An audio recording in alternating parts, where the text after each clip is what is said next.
बिस्मिल्लाहिर्रहमानिर्रहीम, अस्सलाम वालेकुम। प्रोग्राम है दबंग और मैं हूं उस प्रोग्राम की मेज़बान सिद्रा मुनीर। नाज़रीन, इस प्रोग्राम के पहले हिस्से में आज हम बात करने वाले हैं जी, एक तो जमाइमा गोल्ड स्मिथ की जानिब से ट्वीट किया गया है जो कि ज़ेर बहस है।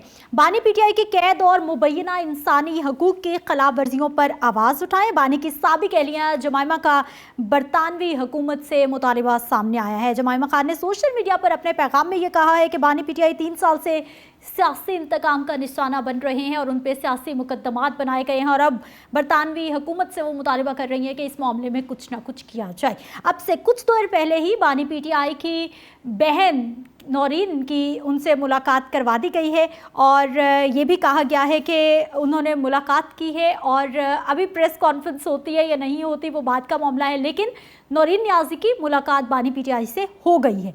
एक और अहम मामला बानी पीटीआई की अस्पताल मुंतकली का मामला है। तौहीन अदालत की दरख्वास्त को नंबर अलॉट कर दिया गया है। पीटीआई की जानिब से पहले तौहीन अदालत की दरख्वास्त दायर की गई और उसके बाद एक और मुतफरिक दरख्वास्त दायर की जाती है कि इस दरख्वास्त को जल्द अज जल्द सुना जाए क्योंकि ये एमरजेंसी मामला है। अब उस दरख्वास्त को नंबर अलॉट हो गया है।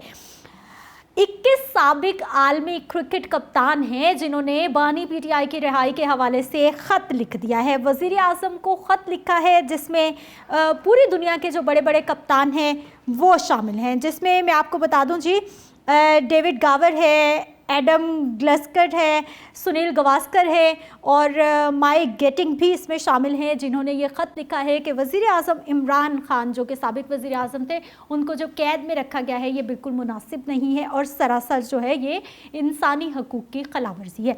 ये वो तमाम मामलात हैं और सबसे अहम मामला कि पीटीआई या अपोजिशन इत्तेहाद तो बात करे हुकूमत के जाने की, कोई तहरीक अदम एतमाद लाने की, ये नून लीग के हलकों से इस तरह की बातें क्यों सुनाई दे रही हैं। पहले नासिर भट्ट साहब ने कहा जी नवाज शरीफ हुकूमत के ख़िलाफ़ कोई साजिश हो रही है। उन्होंने फिर दोबारा बयान जब उनसे सवाल पूछा तो उन्होंने कहा नहीं भाई, साजिश होने वाली थी, वो मैंने पहले ही बता दिया तो वो साजिश होने से रुक गई मेरे बयान देने से। अब स्पीकर अयाज सादिक साहब कह रहे हैं कि अगर अपोजिशन वज़ीर आज़म या मेरे ख़िलाफ़ तहरीक अदम एतमाद लाएगी तो हम सहूलत देंगे। हम ये तो नहीं कहेंगे कि आप नहीं ला सकते, ये उनका हक है, जब वक्त आएगा तब देखेंगे। हुकूमती हलकों से ऐसी बातें क्यों हो रही हैं? इन तमाम मामलात पे, इन तमाम बातों पे सियासी तज्ज़िया जानने के लिए हमारे साथ मौजूद हैं फयाजुल हसन चौहान साहब, सीनियर सियासी तज्ज़ियाकार हैं। सर, आपको खुश आमदीद कहते हैं, बहुत शुक्रिया आपके वक्त का। अस्सलाम वालेकुम चौहान साहब, कैसे हैं आप? वालेकुम सलाम, मैं ठीक हूँ, आप सुनाओ क्या हाल चाल है? मैं ठीक हूँ सर, शुक्र अल्हम्दुलिल्लाह। रोज़ बरोज़ बानी पीटीआई मामलात, अदालतें, ख़बरें जो हैं वो बढ़ती जा रही हैं। मेरा ख्याल आगाज़ इसी बात से कर लिया जाए। एक तो जमाइमा गोल्ड स्मिथ ने बरतानवी हुकूमत से मुतालबा किया है कि इंसानी हकूक़ की खिलाफवर्जी, बड़ी देर से वो खामोश थी, और दूसरा जो है वो दुनिया के 21 बेहतरीन कप्तानों से ख़त लिख दिया है वज़ीर आज़म को कि बानी पीटीआई को रिहाई मिलनी चाहिए। क्या कहेंगे?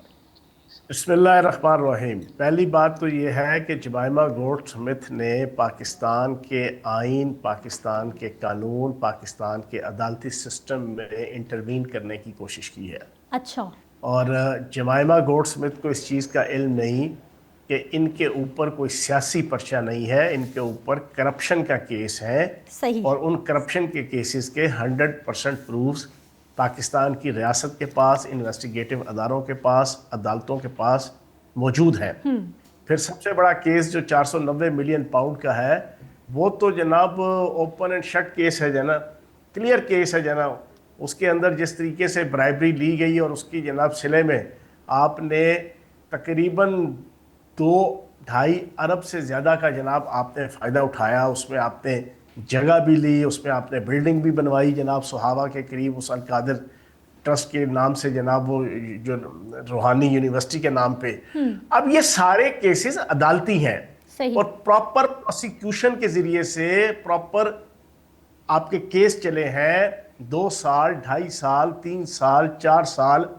उसके बाद दोनों तरफ से गवाहान पेश हुए हैं, दोनों तरफ से वकला पेश हुए हैं, वकला को पेश करने की पूरी इजाज़त दी गई और बानी तहरीक इंसाफ ने कम अज़ कम कोई जनाब 5 दर्जन वो अपने वकील रखे, जूनियर भी, सीनियर भी, दरमियाने भी, हर किस्म के जनाब वकील उन्होंने जनाब अदालत में पेश किए। उसके बाद जनाब ये सारे फैसले हुए हैं। मैं हैरान हूँ जमाइमा गोल्ड स्मिथ पे कि आपको कहां से इंसानी हकूक की इस पे खिलाफ वर्जी नजर आ गई। या तो बानी तहरीक इंसाफ को वकील की सहूलत ना होती, या बानी तहरीक इंसाफ को प्रोसिक्यूशन के हवाले से जनाब कोई हर्डल बैरियर ऑब्स्टिकल्स होते, या बानी तहरीक इंसाफ की पेशियों पे किसी वकील और किसी रिश्तेदार की मौजूदगी ना होती। इनके जितने केसेस चले हैं वहां पर 100 का मजमा अडयाला जेल के अंदर, जिसमें अजीज भी थे, रिश्तेदार भी थे, बहनें भी थी, वकील भी थे, सियासी लीडर भी थे, पार्टी के लीडर भी थे, सब मौजूद होते थे सही। आखिरी फैसलों तक। ये तो अभी पिछले 6, 7, 8 माह में इनकी पाबंदियां लगी। उससे पहले तो खुला जनाब हर दिन ईद और हर रात शबरात थी, 10 उंगलियां घी में थी और सर कढ़ाई में था मिलने मिलाने के वाले से। तो मैं ये समझता हूं कि जमाइमा ने इग्नोरेंट का सबूत दिया है, जहालत का सबूत दिया है, पहली चीज। दूसरी चीज, जमाइमा गोल्ड स्मिथ से मैं ये पूछूंगा, आपको यहां पर इंसानी हकूक याद आ गए, आपको बरतानिया के अंदर पिछले से पिछले साल 2024 में जो फसादात हुए थे, उन फसादात के अंदर आधे घंटे से लेके 3-3 दिन के अंदर प्रोसिक्यूशन करके जो लोगों को 6 महीने से लेके 18-18 साल की कैदें सुनाई गई थी, जो लोगों के घरों के दरवाजे और खिड़कियां तोड़कर उन्हें सोते हुए 6-6 फुट ऊंचे कुत्ते जनाब उनके ऊपर छोड़कर और उन्हें नीम बरहना हालत में, मर्द और जन दोनों को नीम बरहना हालत में जनाब उठा के अदालतों के सामने पेश करके सिर्फ 2 घंटे की, 10 घंटे की, 1 दिन की, 2 दिन की प्रोसिक्यूशन के बाद सजाएं सुनाई गई।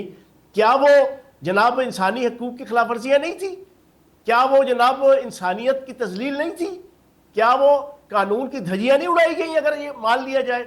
यहां तो जनाब 4.5 साल से, अभी मैंने जेल की सहूलियात का तस्करा नहीं किया, सही। अभी मैंने जेल के मौज मेलों का तस्करा नहीं किया, अभी देसी अंडों का, देसी घी का, देसी बकरे का, देसी गोश्त का, चिया सीड का, जनाब आपके बादामों का, पिस्तों का, और जनाब काजू का, चौहान साहब, कैद सोने की भी हो, पिंजरा सोने का भी हो। मैं ये समझता हूं कि जमाइमा ने एक इंतहाई इररिस्पॉन्सिबल हरकत की है और पाकिस्तान की स्टेट के मामलात में इंटरवीन करने की कोशिश की है।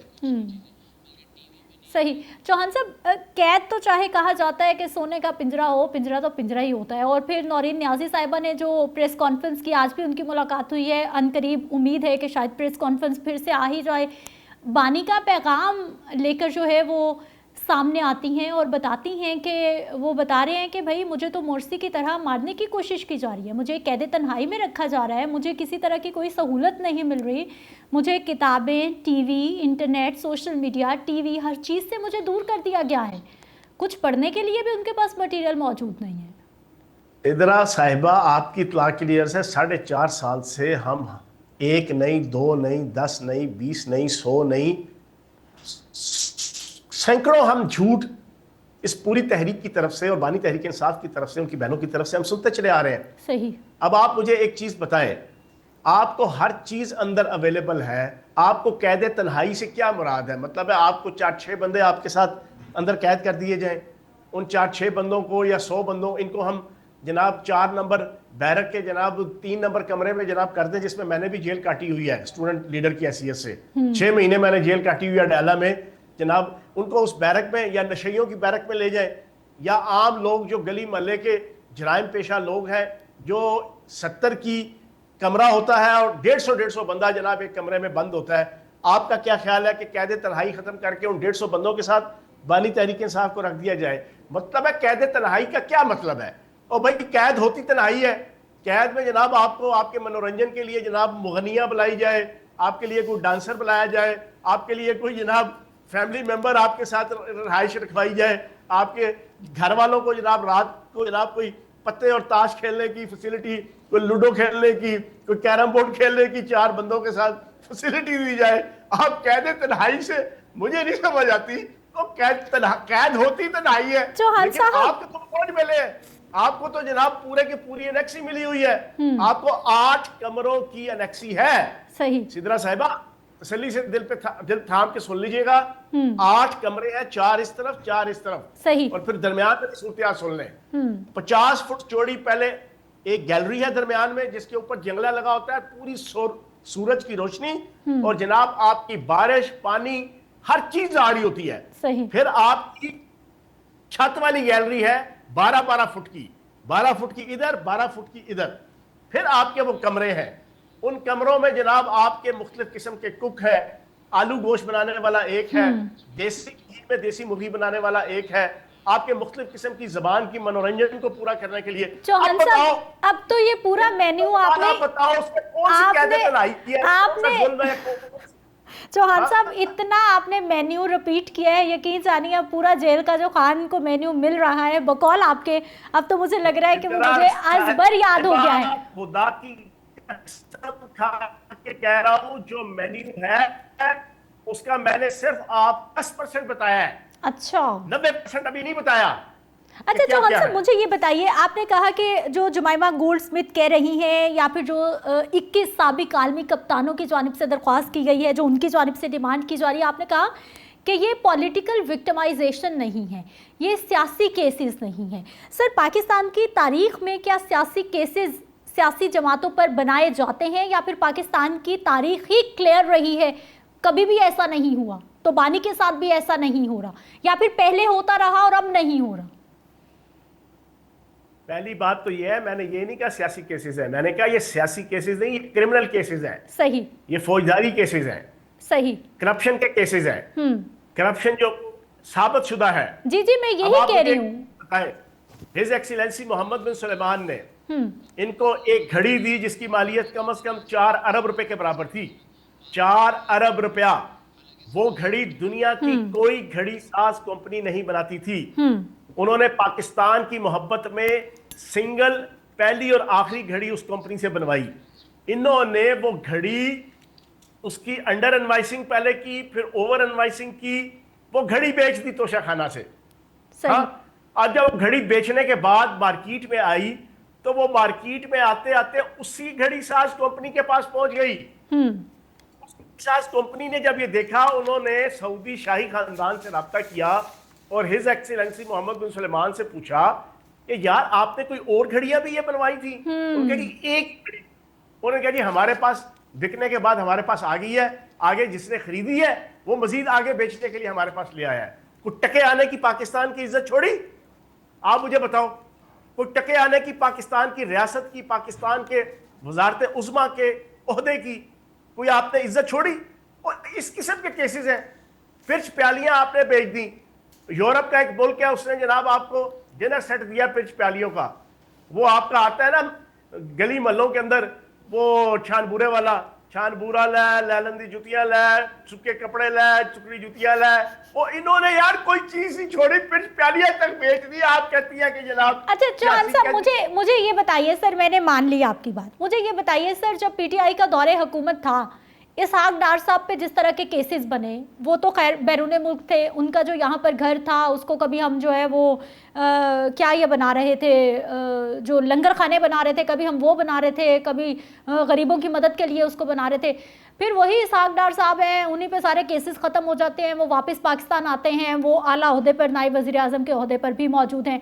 साबिक वज़ीर आज़म नवाज शरीफ साहब, उनके ऊपर केसेस बनते हैं, वो बैरून मुल्क चले जाते हैं, वो बेल लेते हैं, लंदन चले जाते हैं, उसके बाद वो कितने सालों के बाद वापस आते हैं, दोबारा से वो सियासत में इन्हें। सर, ये पाकिस्तान की तारीख तो इस तरह के केसेस से भरी पड़ी है, जिस पे केसेस बनते हैं, हुकूमत कहती है जी ये वैलिड केसेस हैं, और कुछ अरसे के बाद कुछ मामलात इस तरह से सेटल डाउन होते हैं कि वो कहा जाता है नहीं जी ये तो पॉलिटिकल विक्टिमाइजेशन थी।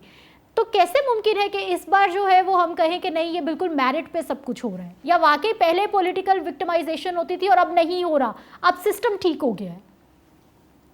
देखिए, बात ये है कि उन्होंने पॉलिटिकल विजडम के साथ चीजों को डील किया। अच्छा। सिद्रा साहिबा, हाँ। आपने बिल्कुल ठीक कहा कि ये चीजें होती रही हैं, लेकिन उन्होंने पॉलिटिकल विजडम, रियासत के साथ टकराव नहीं, रियासत के साथ जंग नहीं, रियासत को माँ बहन की गालियां नहीं, रियासत की सालमियत की फटियां पन्ने या रियासत का सत्यानाश फेरने या रियासत का सवा सत्यानाश फेरने की जिद्दोजहद उस अंदाज से नहीं की जिस अंदाज से 9 मई, 26 नवंबर, 25 मई 2022 और सुबह दोपहर शाम, ठीक है जी, ठीक। उन्होंने वो चीजें नहीं की। फिर जैसे मौका मिला अपने आप को सबलिम किया, सबमिट किया और चीजों को सॉर्ट आउट किया।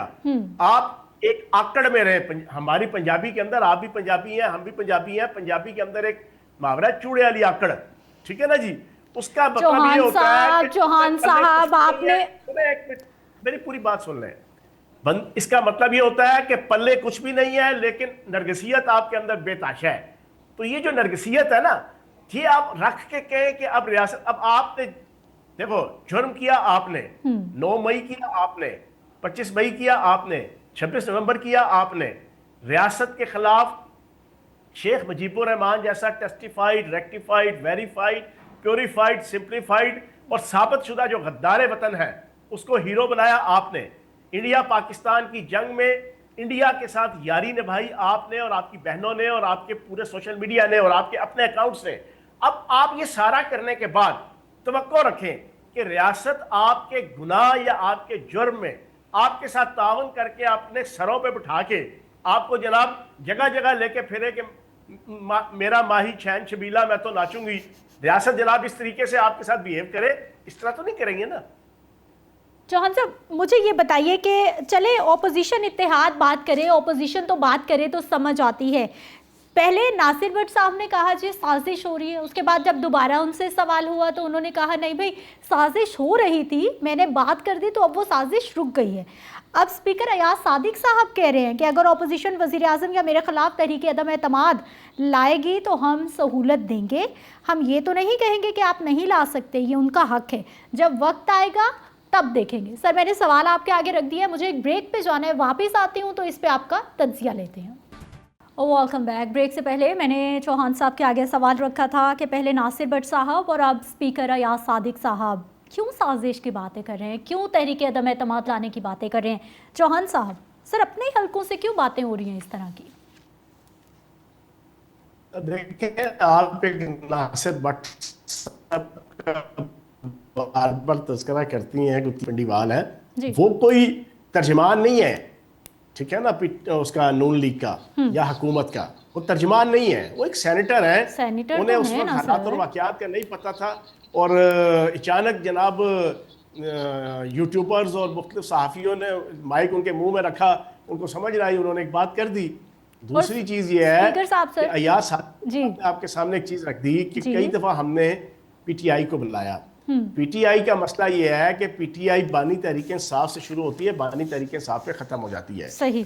ये सारे कठपुतली, ये सारे सब स्टैंडर्ड लोग हैं। मैं इन सारों को, इनमें से एक का भी नाम 9 मई से पहले कोई नहीं जानता था।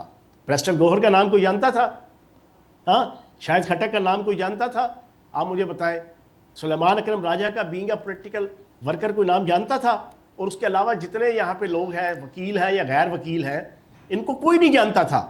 ये सारे के सारे पिछले 3 साल की, 2-2.5 साल की पैदावार है और इनको पता है ये पपेट्स हैं, इनमें से किसी की कंस्टिट्यूंसी नहीं है। सियासतदान वो होता है जिसकी कंस्टिट्यूंसी होती है, चाहे वो वहां से हर दफा हार जाए, लेकिन उसको पता है कि ये मेरी कंस्टिट्यूंसी है, मेरा 5,000, 10,000, 15,000, 40,000 मेरा वोट है, मेरी जंपल है, मैंने यहाँ इलाके के लोगों की खिदमत की है, अपने शहर की और अपनी कंस्टिट्यूंसी की। इनमें से किसी की कंस्टिट्यूंसी नहीं है। ये सारे के सारे मरहूने मिन्नत है PTI के और बानी तहरीक इंसाफ के।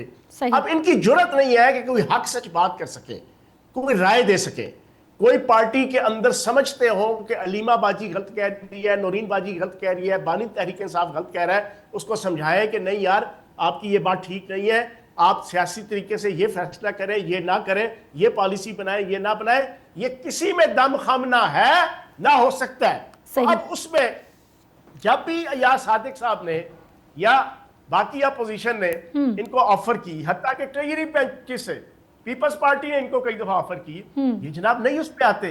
अब ये इनके अपने हालात गड़बड़ है। ये बात आज आप ब्रेकिंग सुन लें जी, आज आपको ब्रेकिंग दे रहा हूं, इसको नोट कर लें। आप तकरीबन कोई 2 से 2.5 महीने तक पाकिस्तान के अदारों के अंदर कुछ चीजों की तब्दीली होनी है, ठीक है, कुछ प्रमोशंस होनी है, कौन से इदारे?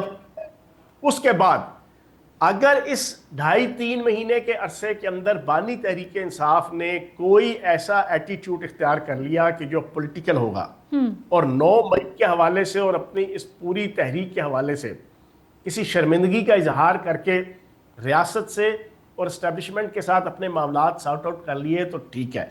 अदरवाइज आपका 9 मई के जो केसेस चल रहे हैं और स्पेशली 9 मई का जो GHQ केस है उसमें मेरी फोर्सी ये कहती है कि फिर जनाब आपका मिलिट्री कोर्ट्स के अंदर जनाब केस चलेगा।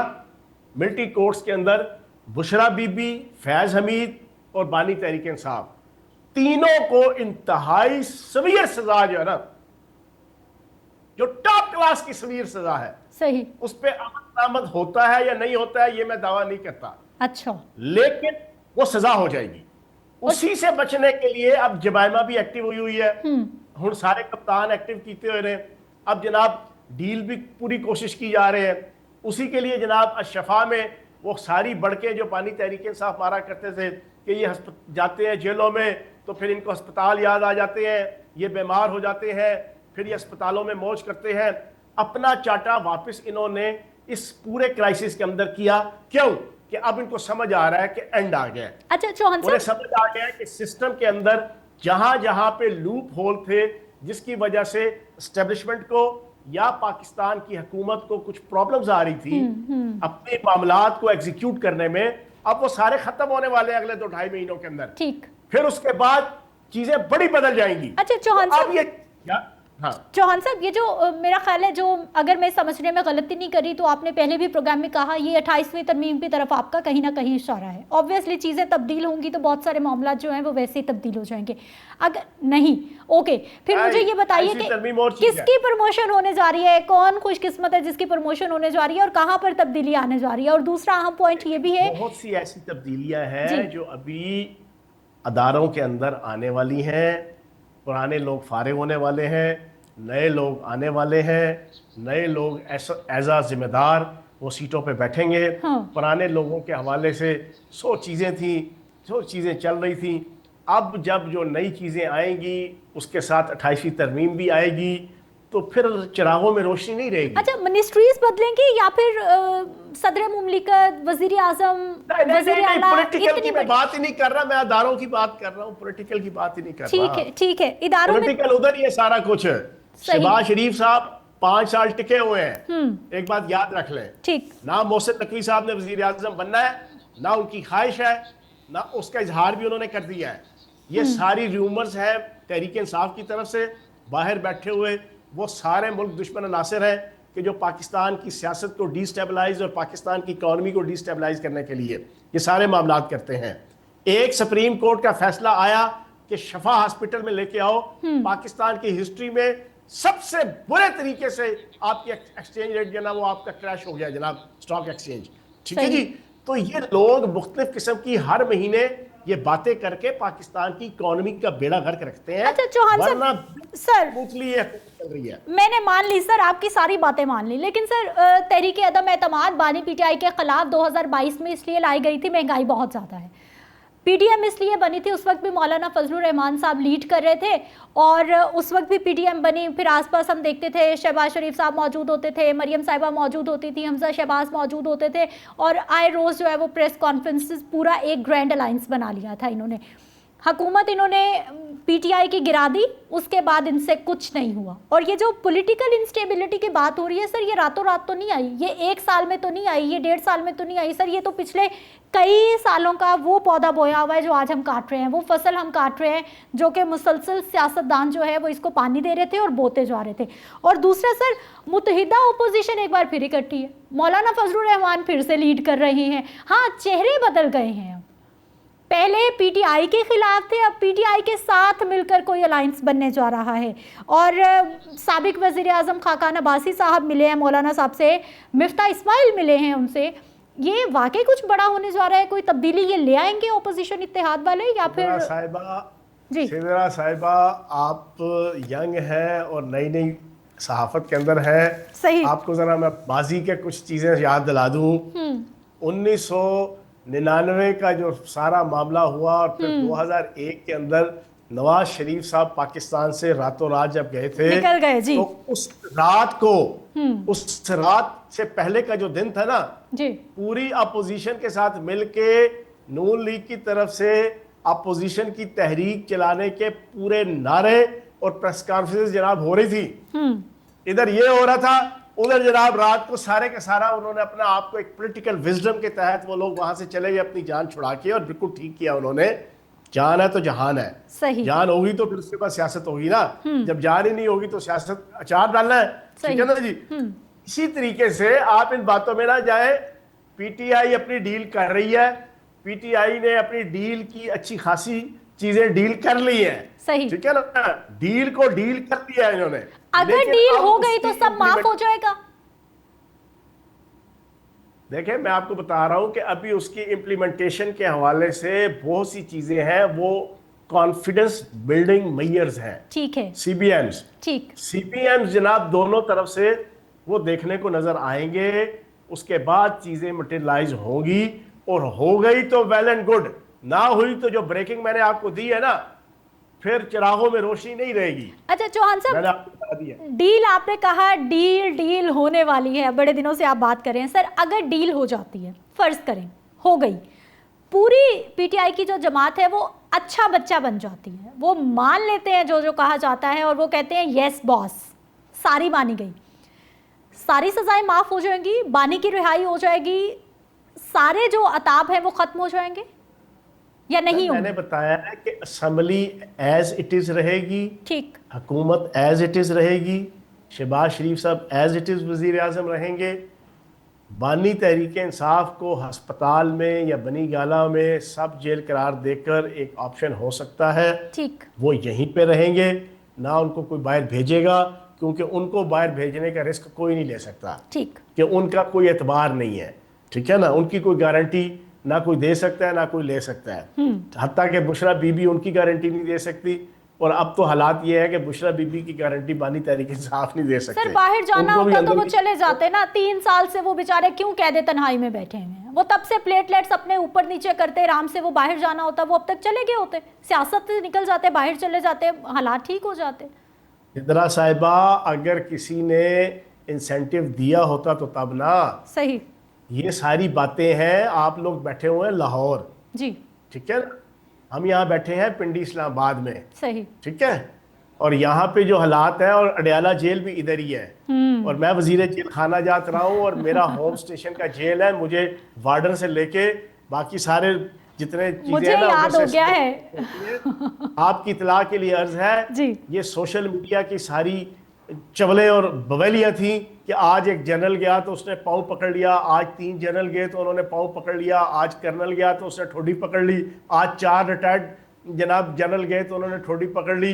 जो भी हुआ है, किसी ने अभी तक इनको रिहा करने के हवाले से, या इनसे कंप्रोमाइज करने के हवाले से, या इनको डील लेने या देने के हवाले से, या इनको एनआरओ देने के हवाले से अभी तक 1% कोई एक्टिविटी नहीं हुई थी। अब इनको एक हल्का सा इस्तेमाल भी किया गया साथ, और साथ इनको जनाब आजमाया भी गया, बस इसके अलावा और कुछ नहीं है। लेकिन एक चीज तयशुदा है जी। 9 मई का वाकया, नकदा कोका की तहरीक, शोहदा की बेहुरमती, फौज के खिलाफ नफरत पैदा करने की पूरी एक्टिविटी, इस पे जब तक निदामत, शर्मिंदगी और माफी, चाहे वो रिटर्न हो चाहे वो अनरिटर्न हो, ठीक, वो जब तक नहीं आती, बानी तहरीक इंसाफ की जान नहीं छुटती। ये बात अपनी लिख लें, पेन आपके पास है और कागज भी आपके पास। ठीक है चौहान साहब, अब मुझे सर ये बताइए कि एक तो ये मुत्तहिदा ओपोजिशन का जो ग्रैंड अलायंस बन चुका है, ये क्या करने जा रहे हैं? इन्होंने कहा जी हम कोई मुल्क गिर तहरीक चलाएंगे, मिलियन ऑफ पीपल रोड पे आएंगे और हम जो है वो हुकूमत को नाक को चने चबवाएंगे। और मोस्ट इम्पॉर्टेंट चीज़ कि मौलाना फजलुर रहमान सियासत के कितने अहम खिलाड़ी हैं। 2021-22 में भी ओपोजिशन का इत्तेहाद बना तो यही लीड कर रहे थे, आज भी यही लीड कर रहे हैं। इधर साहिबा, कहीं की ईंट कहीं का रोड़ा, भानुमती ने कुंभा जोड़ा। ठीक है ना, सुना मुहावरा। अब ये भानुमती का कुंभा है, इनकी आपस में जिसे भैंगे की 2 आंखें आपस में नहीं मिलती, इनके नजरियात, इनकी सोच, इनकी फिक्र नहीं मिलती आपस में। सही समझ गए, ये एक दूसरे को इस्तेमाल करना चाह रहे हैं। इन्होंने इतनी बड़ी कोई जनाब जंग लड़नी थी, या इन्होंने इतना बड़ा कोई लाखों लोग निकालने थे, तो बेचारी लीमा बाजी, नौरीन बाजी, उज़मा बाजी 1 साल और 3.5 सालों से पीट रहे हैं। खुदा का वास्ता 10,000 का फिगर पूरा कर दो, हमारी इज्जत रह जाए। वो 400-300 से ज्यादा बंदा इकट्ठा नहीं होता, वो सारे के सारे यूट्यूबर है, वो अपनी सर दिहाड़ी लगाने हुकूमत आते मारती हैं। है उनको डंडों के साथ, सर उन पे वाटर कैनन बरसाए जाते हैं, उनको एक बार खुली छूट दे के तो देखे कि भाई आ जाओ, हम कुछ नहीं करते, वो आ जाएंगे। वो बात आपकी ठीक सर है हमने कि माजी में देखा शहीद कि होने को पीटीआई तो ने जी कितने चाहता। बड़े बड़े मॉब इकट्ठे किए हैं। बिल्कुल, वो शायर ने कहा है कि शहीद होने को तो जी चाहता है पर जालिम जान से मार देते हैं। ठीक है ना, ये बिल्कुल वही बात है। और आपकी इस बात के ऊपर मुझे वो इनका एक जनाब वो नौजवान याद आ गया, जब नई नई तहरीक चली ना नगदा कोका की, वो इस्लामाबाद की एक शाहराह पे बड़ा मासूम सा कोई बच्चा था, वो कहता है देखे देखे अंकल ये पुलिस वाले हमें मार रहे हैं, आप बताएं अगर ये हमें मारेंगे तो इनकलाब कैसे आएगा, इनकलाब लाने के लिए इनको चाहिए कि हमें मारे ना। सही। सिद्रा साहिबा, जिन्होंने इकट्ठे होना होता है ना, जी इकट्ठे हो जाते हैं, तो सर हो लेकिन तो रहे उसके हैं अब। लिए आपकी डिटर्मिनेशन चाहिए। शाख हाँ। नाजिक पे जो आशियाना बनेगा ना पायदार होगा। सही। जब आप खुद गुनाहगार होंगे, क्रिमिनल होंगे, आपका नैरेटिव गलत होगा, आपका मुल्क और कौम और सोनी धरती के खिलाफ होगा, आप मुल्क के हर दुश्मन गिरोह और मुल्क के साथ खड़े होंगे। अफगानिस्तान के साथ जंग होगी, अफगानिस्तान के साथ इजराइल के साथ मामला होगा, इजराइल के साथ इंडिया के साथ जंग होगी, इंडिया के साथ बीएलए के साथ लेना देना होगा, बीएलए के साथ टीटीपी के साथ लेना देना होगा, टीटीपी के साथ हर कश्मीर में मोसाद एक्शन कमेटी बनेगी उसके साथ। और भाई जब आपका ये एटीट्यूड बिहेवियर होगा तो कौन सा पाकिस्तानी है कि जो आपको लिफ्ट कराएगा या आपके लिए अपनी जान कुर्बान करेगा।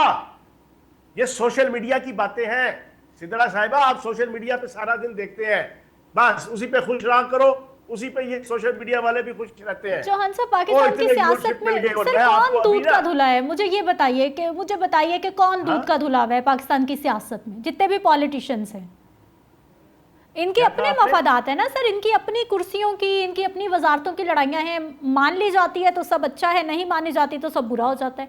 चंद रोज पहले ही कश्मीर इंतखाबात पे पीपल्स पार्टी ने नून लीग के साथ क्या गुत्थम गुत्था हुए थे। देखिए मौलाना फजलुर रहमान साहब जी, उन्होंने कहा है आपको अंदर की कहानियां नहीं पता। मौलाना सियासत के अंदर हाथी के दांत खाने के और होते हैं, दिखाने के और होते हैं। सही। की बड़कों में, सामने के नारों में, सामने के दावों में आप ना जाए। अंदर की कहानी ये है कि मौलाना फजलुर रहमान साहब ने फौज के खिलाफ 2 बयान और 2 तकरीरें करने के बाद ना फौरन पीटीआई के साथ मीटिंग रख ली। ठीक। उन्हें कहा कि अब पीटीआई का हौसला और सीबीएम जनाब उस्तवार हो गए हैं, कॉन्फिडेंस बिल्डिंग ईयर्स उनके साथ मेरे बन गए हैं, उनको यकीन आ गया होगा कि मैं फौज के साथ खिलाफ हूं। सही। साथ ही उन्होंने ऑफर रखी कि मेरे भाई अताउर रहमान को वजीर आला केपीके बनाया जाए। चलो, अलीमा बाजी के कानों के नीचे से भी धुआं, ब्रस्टर गोहर के कानों के नीचे से भी धुआं निकल गया। और ये मजाक में नहीं कहा।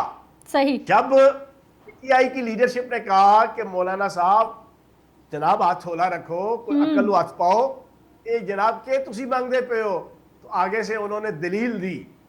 बात तो वो 1973 के आइन के तनाजुर में दलील की करते हैं ना।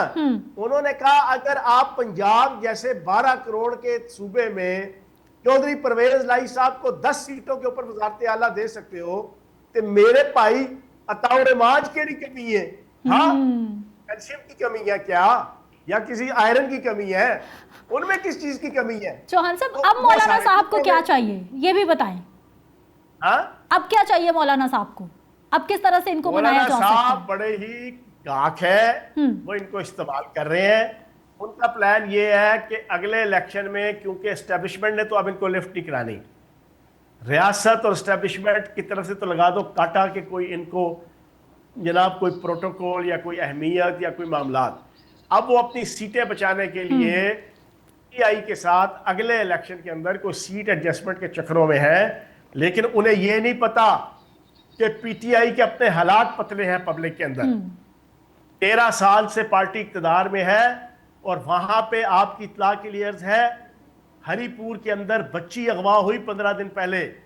आपने इस टॉपिक को नहीं लिया, हमें चाहिए था कि इस टॉपिक के ऊपर हम शेर हासिल गुफ्तगू करते। 15 दिन पहले हरीपुर में एक बच्ची, छोटी बच्ची, बिल्कुल छोटी जी, वो अगवा हुई, उसके साथ ज्यादती करके उसको मार दिया गया। 15 दिन बाद वजीर आला की या पूरी हुकूमत का एहलकार उसको जुर्रत, हिम्मत, हौसला या उसको तौफीक नहीं हुई कि वो वहां जाके मामलात को डील करे। सही। जब उसकी लाश बरामद हो गई तो अब ये वहां पर गोंगलों से मिट्टी झाड़ने की कोशिश कर रहे हैं और सुबह दोपहर शाम उठते बैठते पंजाब के ऊपर तनकीद करते हैं, हालांकि पंजाब की परफॉर्मेंस इन इश्यूज के ऊपर इनसे कई गुना बेहतर है। तो भाई लोग नक्को नक हुआ है वहां पे। लेकिन चौहान साहब ये मामला सर किसी एक सूबे का नहीं है। मैं तो न्यूज़ बुलेटिन भी करती हूँ दिन रात सर, ऐसी खबरें, कभी हिना जावेद का मामला है, कभी छोटे बच्चों का मामला है, या कौन महफूज है सर? पंजाब में हम महफूज नहीं है। बात परफॉर्मेंस की है, बात है कि हादसे से बड़ा सानहा ये हुआ, लोग ठहरे नहीं हादसा देखकर। बात ये है कि जो हुकूमत, जो पार्टी हाई मॉरल ग्राउंड्स की बात कर करके उसने पाकिस्तान के अंदर नाको दम किया हुआ है, पूरी 26 करोड़ पाकिस्तानियों के कान पका दिए हैं, उनकी अपनी हुकूमत के अंदर ये मसला है और उसके ऊपर कोई आउटपुट नहीं है। कोई वजीर, कोई मिनिस्टर, कोई एहलकार वहां पर मौके पे आने को तैयार नहीं हुआ। अब बच्ची की लाश आ गई है अभी तक, और वजीर आला ने आज 15 दिन बाद एक बयान दिया है सिर्फ, जो टीवी चैनल पिक्चर के तौर पे चला है। तो भाई लोग वहां पर परेशान है। मौलाना फजल रहमान साहब की गलतफहमी है कि अगले इलेक्शनों में कोई पीटीआई का वोट बैंक जनाब इनको सीटों, इनको असम्बलियों में पहुंचा देगा, तो वो उनके साथ सीट एडजस्टमेंट के चक्रों में है, लेकिन मुझे नहीं लगता कि ये बेल मुडेर चढ़ेगी। सही। फयाजुल हसन चौहान साहब हमारे साथ ही मौजूद रहिएगा, मुझे एक ब्रेक पे जाना है, वापस आते हैं, कुछ मजीद टॉपिक्स हैं उन पे बात करेंगे।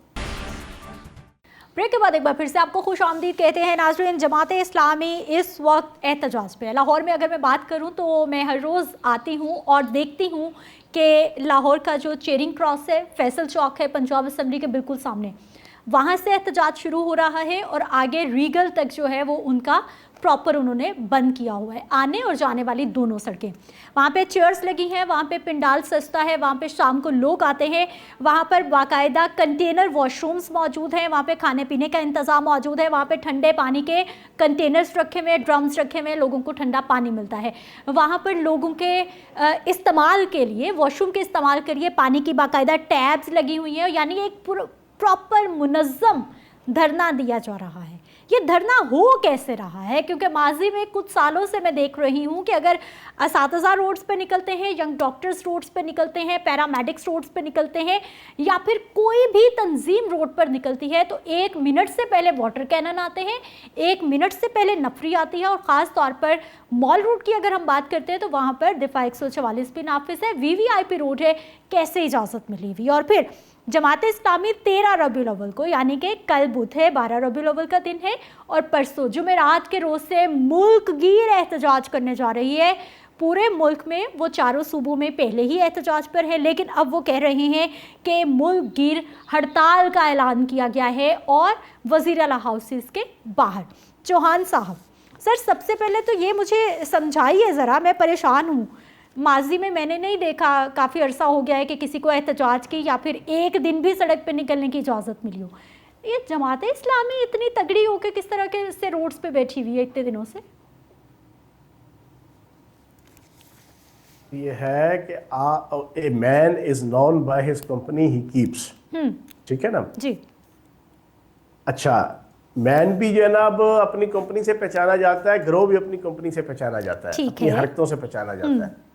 जब आपका बैकग्राउंड और आपकी रेपो ही खराब हो, वो कहते हैं ना बद से बदनाम बुरा, जब आप वैसे ही बदनाम हो कि आपने कत्लो गारत गरी करनी है, बाहर निकल के आपने गुंडागर्दी करनी है, आपने बदमाशी करनी है, आपने कानून को हाथ में लेना है, आपने खुरेजी करनी है, आपने रियासत के खिलाफ गंदी लैंग्वेज इस्तेमाल करनी है, आपने रियासत और रियासती अदारों के ख़िलाफ़ और अदालतों के ख़िलाफ़ आपने इंतहाई जिसे कहते हैं ना कि वल्गर गुफ्तगू करनी है। जब रियासत को पता होता है कि इस गिरोह की ये हिस्ट्री है, उसको तो रोका जाएगा, जैसे ये नकदा कोका की तहरीक है। अब जमात इस्लामी की हिस्ट्री ये नहीं है। जमात इस्लामी बड़े मुनज़्ज़म तरीके से, बड़े ही सिंक्रोनाइज तरीके से, बड़े डिसिप्लिन के साथ मामलात को लेके चलती है। अब उसने वहाँ पर वो बैठे हुए हैं, ना तो वो जनाब चीफ ऑफ आर्मी स्टाफ को गालियाँ दे रहे हैं, फील्ड मार्शल को, ना चीफ ऑफ डिफेंस फोर्सेस को, ना वजीर आजम को गालियाँ दे रहे हैं, ना वो पाकिस्तान के जोग्राफिए को जनाब बुरा भला कह रहे हैं, ना वो बाकी सारी चीज़ें। कि जो आपको बाकी जगहों पे नजर आएंगी। सही। तो इस वजह से पहली तो आपकी इस बात का जवाब कि इनको टिक के बैठ के धरना क्यों करने दिया जा रहा है। सही। यही बंदे के पुत्र की तरह जनाब आपकी नगदा कोका की तहरीक और तहरीक इंसाफ भी शुरू कर देती तो उनके लिए भी कोई इशू नहीं थे। वो क्या कहते हैं आपको पता है? वो हर दफा ये कहते हैं, और अभी भी आप इनके सारे बयान सुन लें, अब हम तैयारी के साथ आएंगे। वो यार केड़ी तैयारी करनी है? कोई एटम बम लेके आना है, कोई हाइड्रोजन बम लेके आना है, कोई स्टिंगर मिसाइल लेके आने में? आप कौन सी तैयारी की बात कर रहे हैं? अब हम वापस नहीं जाएंगे, अब हम जनाब फला कर देंगे, हम धजिया उड़ा देंगे, फटे बांध देंगे। और जब आप ये नारे लगा के आएंगे तो आपका क्या ख्याल है, रियासत आपको 21 के बजाय 31 तोपों की सलामी देगी? सही। आपके जनाब गले में गेंदे के और गुलाब के फूलों के हार डालेगी? नहीं, फिर रियासत ये नहीं करेगी ना। इन्होंने ये बढ़के नहीं लगाई, पहली चीज। दूसरी असर है मजाक। मैं हाफिज नईम साहब, मैं जब इस्लामी जमीयत तुलबा पिंडी का प्रेसिडेंट होता था, ये कराची के प्रेसिडेंट होते थे। सही। मैं इनसे गुजारिश करूंगा कि भाईजान तुसी धरना रखा, जदों का धरना रखा है, हर तीसरे दिन बिजली की कीमत बढ़ रही है और रोज पेट्रोल की कीमत बढ़ रही है सर, रोज। और पेट्रोल की अभी मेरी बात पूरी होने देते ना। बिजली की कीमत बढ़ रही है, पेट्रोलियम मसनूआत की कीमत बढ़ रही है, तो खुदा दा वास्ता तुसी धरना मुका ही दो तो चंगा जे, ठीक है ना। तुहाडे धरने दी वजह नाल कीमतां थल्ले आण दे बजाय ना उत्ते जाना शुरू हो गई ने। पहला तो मेरा हाफिज नईम साहब से ये गुजारिश है। सही। लेकिन असल मसला ये है कि चलो वो एक सियासी जमात है, उनका राइट है कि वो पाकिस्तान की आवाम के जो मुश्किलात हैं, जो तकालीफ है, उसके ऊपर वो एक्टिविटी कर रही हैं। इस हवाले से मैं उन्हें तहसीन पेश करूंगा। इस हवाले से मैं कम अज कम तहरीक इंसाफ और नगदा कोका की तहरीक को भी गुजारिश करूंगा, और कोई लोगों के मसाइल के हवाले से भी देख लिया करो, कोई लोगों के जनाब परेशानियों के हवाले से भी कोई अपनी सियासी जिद्दोजहद कर लिया करो, कोई आवाम के जो बुनियादी मसाइल है अपने सूबे के अंदर भी जहाँ पे आप लोगों की हुकूमत है और बाकी भी पूरे पाकिस्तान में, तो उसके हवाले से भी थोड़ी सी भागदौड़ कोई नासपंच कर लिया करो। वो तुसी करनी नहीं। सुबह उठो तो बानी तहरीक इंसाफ, दोपहरी उठो तो बानी तहरीक इंसाफ, राती सोवो तो बानी तहरीक इंसाफ। और मतलब है वो कहते हैं जी हमें लोगों की खिदमत करने के लिए नहीं। आप सोहेल अफरीदी साहब की भी आपने गुफ्तगू सुनी, अली अमीन गंडापुर की भी सुनी, इनके जितने तर्जमान आए पिछले जनाब 2.5 साल से, सारे पहली बात क्या करते हैं, हमें अवाम का मैंडेट लोगों के मसाइल हल करने के लिए नहीं मिला, हमें केपीके के अंदर दहशतगर्दी खत्म करने के लिए मैंडेट नहीं मिला, हमें लोगों की गलियां नालियां सड़कें बनाने का मैंडेट नहीं मिला, सही, हमें लोग साफ फराहम करने का मैंडेट नहीं मिला, हमें मैंडेट मिला है बानी तहरीक इंसाफ को छुड़ाने का। तो चलो चौहान साहब, जब नवाज शरीफ साहब जेल में थे, जब मरियम साहिबा जेल में थी, तो उस वक्त सारी नून लीग भी यही तहरीक चला रही थी। सर, जब घर का सरबराह किसी मुश्किल में होगा, जेल में होगा, तो ऑब्वियसली सारा जोर उसी तरफ लगेगा ना। लेकिन सर, जमाते इस्लामी क्या वाकई ही 13 रबीउल अव्वल को कोई मुल्क गिर बहुत बड़ा एहतजाज करने जा रही है और इस्लामाबाद की तरफ मूव कर सकती है? कोई इस तरह का मोमेंटम बन सकता है? उधर से मौलाना फजलुर रहमान साहब, ग्रैंड अलायंस बन रहा है ऑपोजिशन का, इधर जमात इस्लामी पहले से, क्या कोई ऐसा मोमेंटम बनने जा रहा है? नहीं, कोई मोमेंटम शोमेंटम नहीं बनने लगा, ठीक है ना। बाकी पॉलिटिकल पार्टी है, उसका राइट है अवाम के इश्यूज के ऊपर, अवामी मसाइल के ऊपर स्ट्रगल करे, जिद्दोजहद करे, ठीक है, वो कर लेंगे। ठीक। और करने में हर्ज भी कोई नहीं है। पंजाबी का मुहावरा है, पीर पुत्र नहीं देगा फायदे नहीं लाएगा ना, ठीक है ना। तो चलो यार, ये स्ट्रगल कर लेंगे तो कोई इनके लिए जनाब बेहतरी हो जाएगी, कोई नुकसान तो नहीं होगा, आवाम की नजरों में गुडविल में इजाफा हो जाएगा, तो इनका राइट है, करना चाहिए। अच्छा चौहान साहब, 27 सितंबर को पीटीआई ने कॉल दे रखी है किसी बहुत बड़े एहतजाज की। हमारा किसान इत्तेहाद है, खालिद बाट साहब है उसके प्रेसिडेंट, उन्होंने 25 सितंबर की उन्होंने डेडलाइन दे दी है कि हम 25 सितंबर को इस्लामाबाद की तरफ रुख कर रहे हैं। और ख़ास तौर पर ये जो गंदुम का मामला है कि पहले हम घर की गंदुम पूरी नहीं होती, पहले हम बाहर भेजते हैं, उसके बाद महंगी गंदुम हम इंपोर्ट करने बैठ जाते हैं। देखिए, पाकिस्तान की ब्यूरोक्रेसी हमेशा पाकिस्तान के हुक्मरानों को, सूबों के हुक्मरानों को बेवकूफ़ बनाती है। अच्छा। मैं 2 दफ़ा हुकूमतों में रहा हूँ। हाँ। मेरी आंखों देखी चीज़ें हैं। और मैं आपको सच्ची बात बताऊं, मैं मिनिस्टर होता था और इस बुज़दार साहब की हुकूमत में एमी अपने मुंह मियाँ मिठू में नहीं बन रहा, ये एक हकीकत है। अगर किसी वजीर से ब्यूरोक्रेसी हिरकती थी तो वो आपके सामने बैठा हुआ ये फयाजुल हसन चौहान है। क्यों जलती थी वरना आपसे? हालात कोई नहीं थे। सारा दिन ये बेवकूफ बनाते हैं। अब देखो ना, हमेशा चीनी का बहरान, आटे का बहरान, गंदम का बहरान किस वजह से आया? ये ब्यूरोक्रेसी इनको ये मत पड़ाती है कि जनाब दरामद कर दो, हमारे पास बड़ी बाफर मकदार में ये दरामद कर देते हैं। उस दरामद के अंदर ब्यूरोक्रेसी और मिल ऑनर्स वो मिल के जनाब नोट बनाते हैं, अरबों रुपया कमाते हैं। सियासतदान और हुकूमत में वो लोग सारे शुगर मिल माफिया, गंदम के जनाब मिल माफिया, ये सारे मौजूद होते हैं। अच्छा, फिर जब थोड़ा सा टाइम गुजरता है, अप्रैल से आगे जब आपके 6 महीने गुजरते हैं, सरकारी गोदामों से चीनी और गंदम खत्म होना शुरू हो जाती है, फिर इनको पिस्सू पड़ जाते हैं। फिर वही ब्यूरोक्रेसी इनको कहती है कि चलो जी अब आप दरामद करवाएं। पहले बरामद कराई, पहले दरामद कराई, अब बरामद कराओ, अब लेके आओ। फिर जनाब वही अपनी भेजी हुई गंदम कि जिन रेटों पे भेजी थी उससे 10 गुना ज्यादा महंगी, गंदी और सब स्टैंडर्ड चीनी और सब स्टैंडर्ड जनाब गंदम वो आप बाहर से मंगवाते हैं। सही। सारे का साथ जनाब बांदर चौहान साहब आखिरी सवाल सर, 2 मिनट में आप प्लीज इसको रैप अप कर दीजिएगा। सर आपने कहा कि ये ब्यूरोक्रेसी का सारा कसूर है, तो सर ये जो इतने मिनिस्टर्स हैं, हमारे टैक्स के पैसों से इतने इतने मिनिस्टर्स हमने पाले हुए हैं, इतने इतने हमने काबीना पाली हुई है, हुकूमतों को बेवकूफ बनाना इतना आसान है।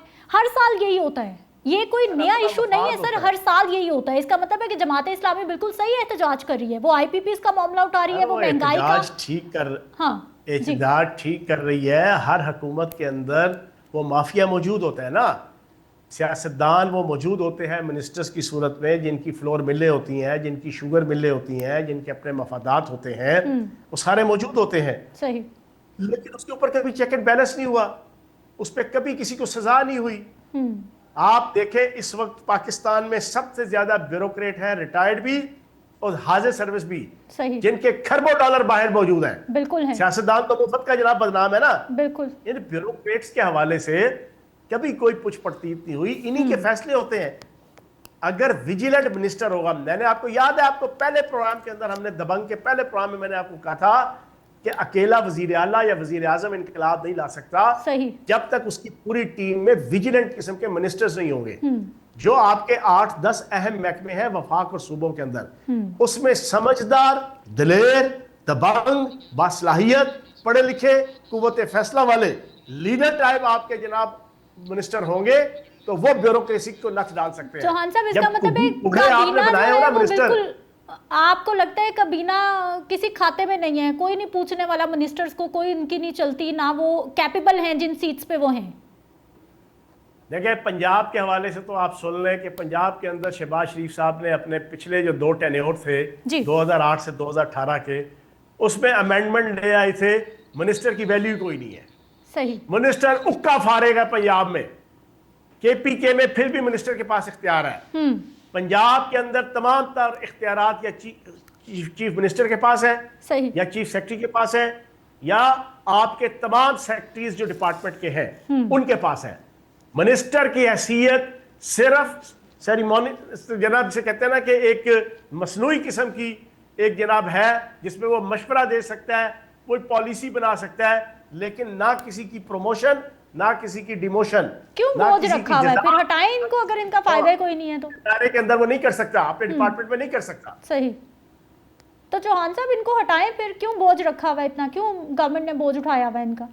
हमारे कंधों पे क्यों बोझ डाला हुआ है इनका? ये वक्त के साथ साथ सारी चीजें डेवलप होती है, रेवोल्यूशन से मामला बिगड़ते हैं, एवोल्यूशन से चीजें चलती हैं सिद्रा साहिबा।